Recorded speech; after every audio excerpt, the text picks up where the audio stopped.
Hi there, I'm Tim Spector, Professor of Epidemiology and expert in gut health nutrition and co-founder of the company Zoe that brings you personalised nutrition. Now, I'm often asked, what do I eat? And so I thought I'd invite you into my home today to show you the range of things that I would eat on an average day. And let's start with breakfast. So let's go on to the most important drink of the day, and that is, for me, a black coffee made from good beans, dry roasted, packed with polyphenols. And it turns out that the Zoe Predict studies have shown that coffee drinkers have really high levels of a beneficial microbe that we call Freddy. You can tell instantly if someone's a coffee drinker or not just by looking at the gut microbes. So it's a great start regardless of whether you're going to have breakfast or not. And sometimes I don't. But let's assume we're in one of those days where I'm going to have the full breakfast. So the first thing I'm going to get out is some full-fat yogurt. It can be Greek style. It doesn't really matter as long as it's good quality and it has no other ingredients in it. So no sugars, fruits. It's not low fat. And for me, the fat is important because I learned when I did my own Zoe scores that breakfast I was having, that was the sort of breakfast cereal stuff, even though it said healthy muesli on the packet, was giving really big bad glucose scores. So for me, starting off with a fatty breakfast means I have a better metabolism, I'm less hungry later in the day. And then the other ingredient is kefir or kefir, which is fermented milk for those who don't know, and generally it's from cows, but you can also get it from goats. And this has about 5 times the number of live microbes as yogurt. And I often make my own kefir, which is very easy to do and means you don't have to spend large amounts of money on fancy stuff. Next, yet more fat and protein actually, with some mixed nuts and seeds. Don't believe all those people that tell you you only have these super brands like chia seeds and ones that cost a fortune. Any real mix is good. They're all fantastic source, not only of polyphenols but also of fibre. To finish it off, we're going to go for some berries. People often don't know this, but things like raspberries have the highest fibre content of any plant. So plenty of blueberries, plenty of raspberries, and any other fruit you've got lying around. Just look in the fridge, cut it up, whack it in. The greater the diversity, the better. Delicious.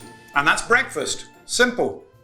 And then we'll move on to lunch, and I'm going to show you what my really simple lunch is that is 100% score for me on my Zoe profile.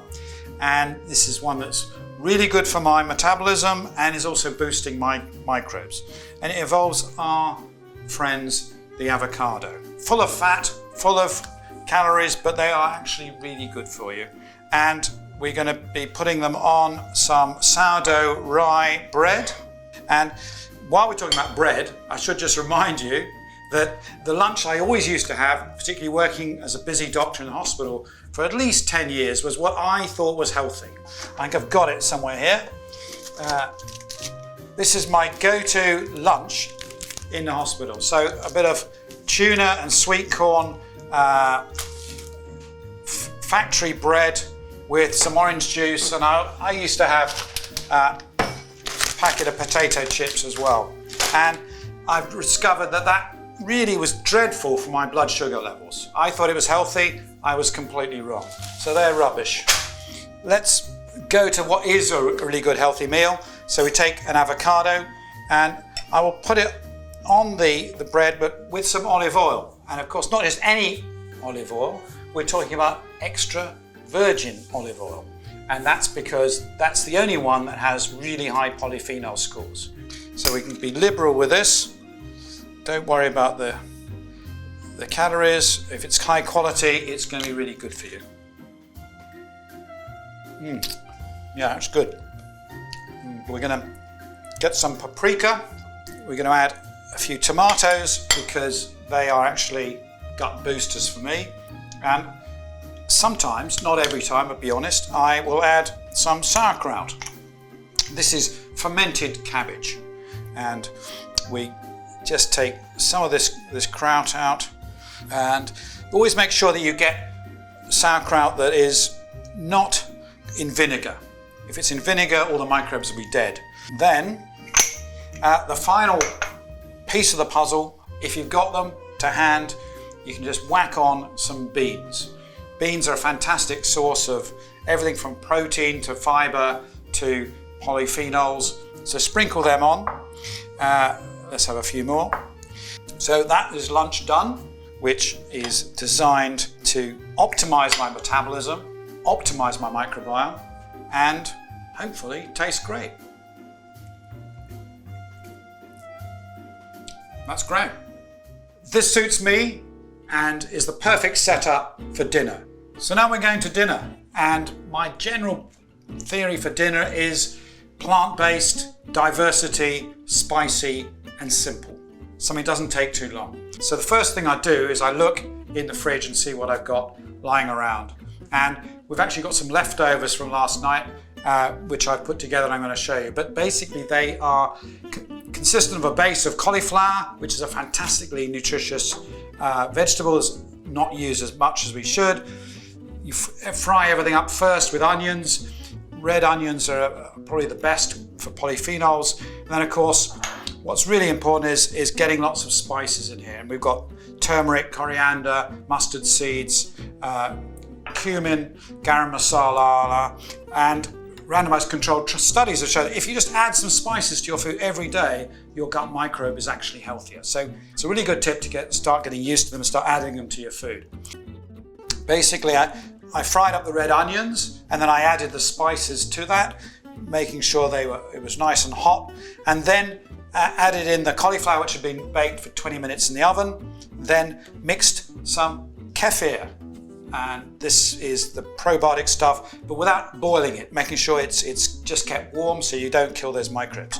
You stir it all together, and then, just having reheated it, just to freshen it up a bit, I'm going to add in some more coriander. And so we've got in this lots of different plants. We've about 10 different plants in this mixture, which are going to boost my gut microbes, help my fibre, probiotics, and it's a fabulous meal. And just by heating it up, you often get more of the taste of those spices the next day. So let's just see.